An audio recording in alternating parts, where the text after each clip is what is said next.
ഇതുവരെ നിങ്ങൾ ഈ ചാനൽ സബ്സ്ക്രൈബ് ചെയ്തില്ലെങ്കിൽ റെഡ് സബ്സ്ക്രൈബ് ബട്ടൺ ക്ലിക്ക് ചെയ്ത് സബ്സ്ക്രൈബ് ചെയ്യുക. അതോടൊപ്പം തന്നെ നോട്ടിഫിക്കേഷൻ ലഭിക്കാൻ വേണ്ടി ബെൽ ഐക്കൺ പ്രസ് ചെയ്യുക. ഇന്ന് നമുക്ക് കസ്റ്റാർഡ് സേമിയ തയ്യാറാക്കിയെടുക്കാം. നമുക്ക് പെട്ടെന്ന് തയ്യാറാക്കാൻ പറ്റിയ ഒരു ഐറ്റമാണിത്. ഇതിനു വേണ്ടി നമുക്ക് ആദ്യം തന്നെ ഒരു പാൻ വെച്ച് ചൂടാക്കിയെടുക്കാം. ഇതിലേക്ക് നമുക്ക് 1-2 ടേബിൾ സ്പൂണോളം നെയ്യ് ചേർത്ത് കൊടുക്കാം. നെയ്യൊന്ന് ചൂടായി വരുമ്പോൾ ഇതിലേക്ക് നമുക്ക് ഒരല്പം കാഷ്യൂനട്ട് ഇട്ടൊന്ന് റോസ്റ്റ് ചെയ്തെടുക്കാം. ഇതിൻ്റെ അളവൊക്കെ നിങ്ങൾക്ക് നിശ്ചയിക്കാവുന്നതാണ്. ഇതൊന്ന് റോസ്റ്റായി വരുമ്പോൾ ഇതിലേക്ക് നമുക്ക് ഒരല്പം റൈസിൻസ് കൂടി ആഡ് ചെയ്ത് കൊടുക്കാം. ഇതും കൂടി നല്ലവണ്ണം റോസ്റ്റ് ചെയ്തെടുക്കാം. നമുക്കിതിലേക്ക് ഇനി 1 കപ്പ് സേമിയ ചേർത്ത് കൊടുക്കാം. ഞാനിവിടെ റോസ്റ്റഡ് സേമിയ അല്ല ഉപയോഗിച്ചിരിക്കുന്നത്. ഇത് നമുക്ക് നെയ്യിലിട്ടൊന്ന് നല്ലവണ്ണം ഒന്ന് റോസ്റ്റ് ചെയ്തെടുക്കാം. ഇപ്പോൾ ഇതിൻ്റെ കളർ മാറി നല്ലവണ്ണം റോസ്റ്റായി വന്നിട്ടുണ്ട്. നമുക്കിതിൻ്റെ ഫ്ലെയിം ഓഫ് ചെയ്യാം. ഇനി നമുക്ക് ഒരു ബൗളിലോട്ട് 2 ടേബിൾ സ്പൂൺ കസ്റ്റാർഡ് പൊടി ചേർത്ത് കൊടുക്കാം. ഇതിലേക്ക് നമുക്ക് ഒരല്പം തണുത്ത പാലൊഴിച്ചൊന്ന് കട്ടയില്ലാതെ ഒന്ന് മിക്സ് ചെയ്തെടുക്കാം.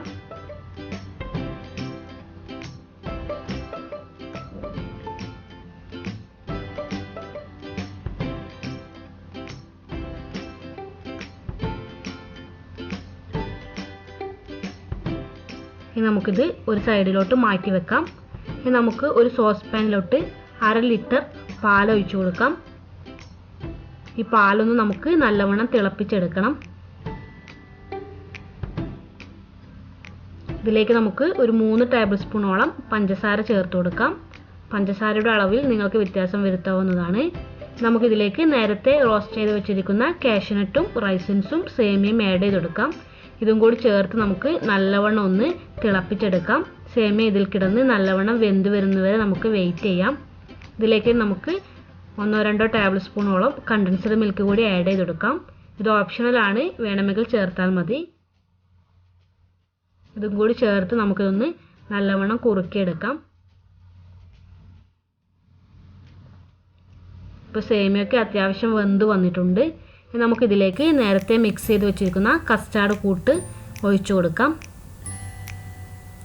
ഫ്ലെയിം ഒന്ന് ലോ ഫ്ലെയിമിലോട്ട് മാറ്റിയതിന് ശേഷം നമുക്കിതിലോട്ട് ആഡ് ചെയ്ത് കൊടുക്കാം. ഇനി നമുക്കിത് നല്ലവണ്ണം മിക്സ് ചെയ്ത് യോജിപ്പിച്ചെടുക്കാം. കസ്റ്റാർഡ് ചേർത്താൽ പെട്ടെന്ന് തന്നെ നമ്മുടെ പാൽ മിക്സ് കുറുകി വരുന്നതാണ്. നമുക്കിതൊന്ന് കണ്ടിന്യൂസ് ആയി ഇളക്കി കൊടുക്കാം.